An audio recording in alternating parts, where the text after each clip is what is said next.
আজ আমি বানাবো কাঁকড়ার ঝাল। তোমরা দেখতেই পাচ্ছ এই ক্যারেটের ভিতরে কতগুলো কাঁকড়া বাঁধা আছে। এগুলো কিন্তু সন্না কাঁকড়া। এই কাঁকড়াগুলো আমার বর কিন্তু নদী থেকে ধরে নিয়ে এসছে।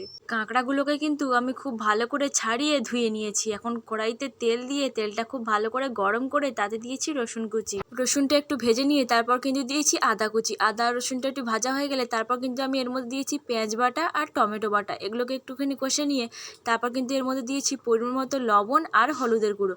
একটুখানি নেড়ে নিয়ে তারপর কিন্তু দিয়েছি জিরের গুঁড়ো আর লঙ্কার গুঁড়ো। বেশি করে লঙ্কার গুঁড়ো দিয়েছি কারণ ঝালটা একটু ঝাল ঝাল হলে খেতে ভালো লাগবে। মশলাটা যখন খুব ভালো করে কষানো হয়ে যাবে, তেল ছাড়তে শুরু করবে, তখন কিন্তু আমি এর ভিতরে কাঁকড়াগুলো দিয়ে দেবো। কাঁকড়াগুলো দেওয়ার পরে আবারও কিন্তু খুব ভালো করে কষিয়ে নিতে হবে। ভালো মতো কষানো হয়ে গেলে তারপর কিন্তু আমি এর মধ্যে অল্প করে জল দিয়ে দেবো। ঝোলটা খুব ভালো করে ফুটে গেলে আর গ্রেভি গ্রেভি মতো হয়ে গেলে কাঁকড়ার ঝালটা কিন্তু নামিয়ে নেবো। কাঁকড়ার ঝালটা খেতে কিন্তু দারুণ হয়েছিল। ভিডিওটা ভালো লাগলে সাবস্ক্রাইব করো।